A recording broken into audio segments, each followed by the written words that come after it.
पृथ्वी के पास इतना बड़ा कागज नहीं है कि भगवान विश्वकर्मा का वर्णन लिखा जा सके।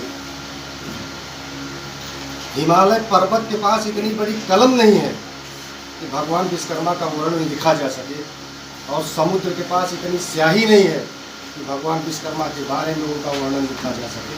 ऐसे महादेव भगवान विश्वकर्मा के चरणों में श्रद्धा का फूल अर्पित करते हुए आज हम सब के बीच में और एक कहता हूँ कि साल भर हमने काम किया है। साल भर हमने अपने लिए काम नहीं किया, साल भर आपके लिए मैंने काम किया, और उसकी मजदूरी हमको साल भर के बाद मिलती थी। और मजदूरी उसको वो मिलती थी जो पेड़ के नीचे बोझ पड़ा हुआ करता था, उस बोझ में बाली नहीं हुआ करती थी, और फिर आप कहते थे कि विश्वकर्मा जी को बोलो बोझ लेके आए। फिर भी हमारे घर की महिलाएं पीट करके उसमें से अन्न निकाल करके हमारा आपका भरण पोषण करती थी। हम तब भी जिंदा थे और आज भी जिंदा है और आगे भी जिंदा रहेंगे। सम्मानित साथियों, भगवान विश्वकर्मा के हम वंशज, जिसकी पूरी दुनिया कायल, जिसकी बात को हम शासन प्रशासन में उठाते हैं, हम कहते हैं कि अगर विश्व में अगर किसी का नाम है तो वो सेतु समुद्रम का नाम है, जिसको कांग्रेस तोड़ने जा रही थी और भारतीय जनता पार्टी ने उसको रोकने का काम किया। वो सेतु समुद्रम बनाने का काम भगवान विश्वकर्मा के पुत्र नंदील ने किया। इतिहास में हम अपने इतिहास को नहीं जानते। हम अपने घर में पूजा तो करते हैं, 365 दिन साल में होता है, 365 दिन हम पूजा करते हैं, भक्ति में कोई कमी नहीं है। लेकिन हम ऐसी भक्ति करते हैं कि अपने देवी देवता, अपने पूर्वज की पूजा ना करके 365 दिन हम दूसरे देवता की पूजा करते हैं। इसलिए हमारे घर में लक्ष्मी नहीं रुकती है, इसलिए हमें भगवान सद्बुद्धि नहीं देते हैं, इसलिए हम आपस में लड़ते हैं, इसलिए हम जागरूक नहीं। 365 दिन हमें विश्वकर्मा कथा करने की ज़रूरत है। 365 दिन हमें अपने घर में विश्वकर्मा पुराण करने की ज़रूरत है। अब हम जब 365 दिन विश्वकर्मा कथा करेंगे, विश्वकर्मा पुराण करेंगे, तो पूरे भारत के अंदर एक माहौल व्याप्त होगा, एक माहौल बनेगा। तो रामचंद्र की, भगवान की रामनवमी की छुट्टी की नहीं होगी, कि भगवान विश्वकर्मा की छुट्टी हमें मांगने की आवश्यकता नहीं है।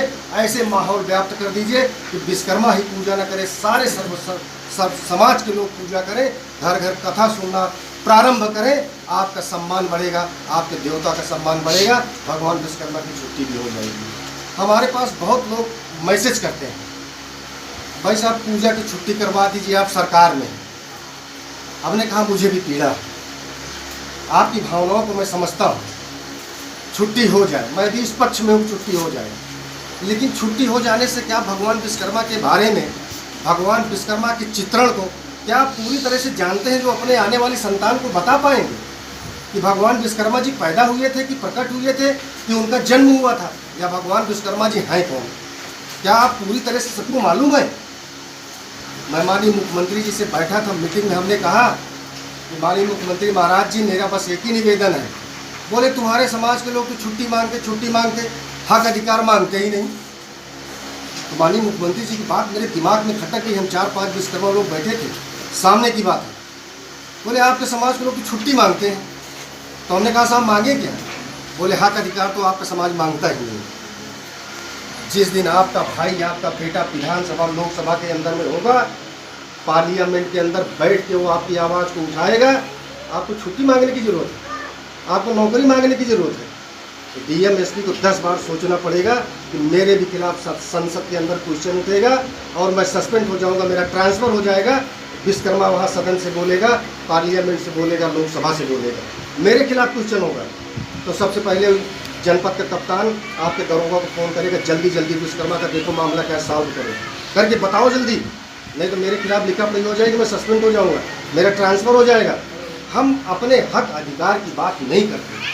हम छुट्टी मांगते हैं तो किससे मांग रहे हैं? हमारा वहाँ कोई आदमी ही नहीं, हमारा कोई भाई है ही नहीं, मांग किससे रहे? पहले तो आंदोलित होइए, आंदोलन करिए। सबसे पहले आंदोलित होइए कि हमारा भाई उत्तर प्रदेश की विधानसभा और विधान परिषद में जाए, लोकसभा और राज्यसभा में जाए, हमारी छुट्टी भी हो जाएगी, हमारा सम्मान भी बढ़ेगा। हम अपने लाइन पर नहीं चलते, हम जाते तो वहीं हैं, ऐसे ऐसे करके जाने का प्रयास करते हैं, समय लग जाता, आप ख़त्म हो जाते हैं। हमें ये सब नहीं देखना है, हमें टारगेट बना के काम करना है।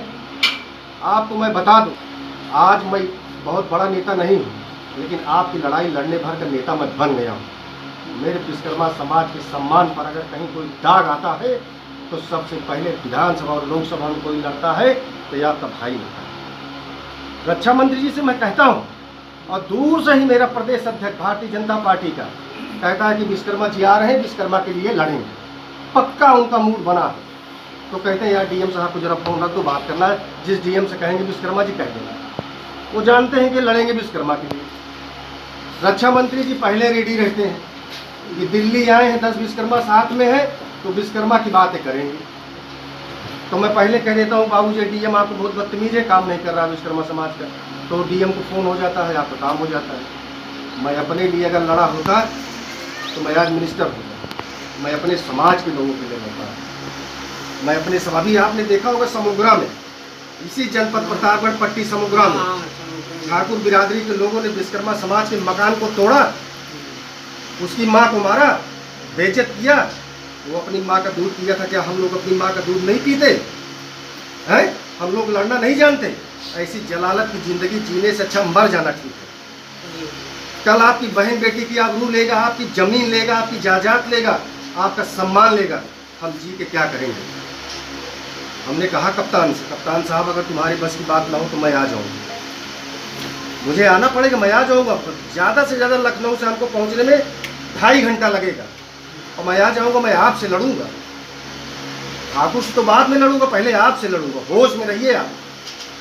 वीडियो वायरल हुई, आपने देखा, उन्होंने तुरंत वायरलेस करके बोला कप्तान पट्टी इंस्पेक्टर ने कहा हटाओ उसको, बदतमीज है वो क्या मुकदमा लिखेगा? मुकदमा पंजीकृत करके मुझे बताइए। आधे घंटे के अंदर सारे मुकदमा पंजीकृत हुए थे, आधे घंटे के अंदर। जैसे और ये संजय बैठे, इन्हीं के माध्यम से वो घटना मेरे तक आई थी। संजय ने कहा भैया एक बहुत बड़ी घटना हुई है समुग्रा पट्टी में। हमने कहा क्या मामला है बताओ। इन्होंने पूरी वीडियो भेजा, मैं वीडियो से देखा शाम को, मेरा खून खौल उठा। हमने कहा मेरे जनपद का मामला है। तुरंत कप्तान से मेरी बात हुई, एडीजी से बात हुई, प्रेम प्रकाश साहब से। आधे घंटे के अंदर मुकदमा पंजीकृत हो करके, और वो कॉपी दस्तखत बाद में होती है, कॉपी पहले मेरे पास आ गई। साहब लिखना भी जानते हैं तो हम चलाना भी जानते हैं। कितनी आबादी तुम्हारी है?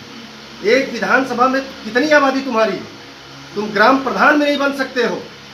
एक विश्वकर्मा ग्राम प्रधान बन सकता है, इस हैसियत में उसका वोट है। तुम पूरी विधानसभा में ज़्यादा से ज़्यादा 3000-4000 वोट है तुम्हारा, और तुम बोलते हो कि मैं विधायक हूँ, मैं फला हूँ, ढेमका हूँ। वोट कौन देता है? विश्वकर्मा वोट देता है, यादव वोट देता है, पटेल वोट देता है, सारा बैकवर्ड वोट दे करके और तुम्हें विधायक बना के राजपाट देता हो। तुम कप्तान को फ़ोन करोगे कि विश्वकर्मा को 10 लाठी मार के बंद करो, ये गुंडई अब नहीं चलेगी। हमने कहा अपराधी जेल जाएगा, तुम्हें जितनी गोली चलाना है चला लो। तुम्हारे पिस्टल में गोली है तो मेरी भी पिस्टल में गोली है, तुम जहाँ बोलो मैं आने को तैयार हूँ। लेकिन समुग्रा जैसे मामले में हमने मुकदमा कायम करा के उन दरिंदों को जेल भेजने का भी काम किया, और उसको 50,000 की 35 कितना 40,000 50,000 पैसे से मदद भी कराया। हमने कहा वो 3 सेट हटाओ, लिंटर करो, देखता हूँ कैसे तोड़ता है। और तुम्हारे घर पे हम लोग कम से कम 1500 विश्वकर्मा खाना खाएंगे, अपना पैसा अपना आटा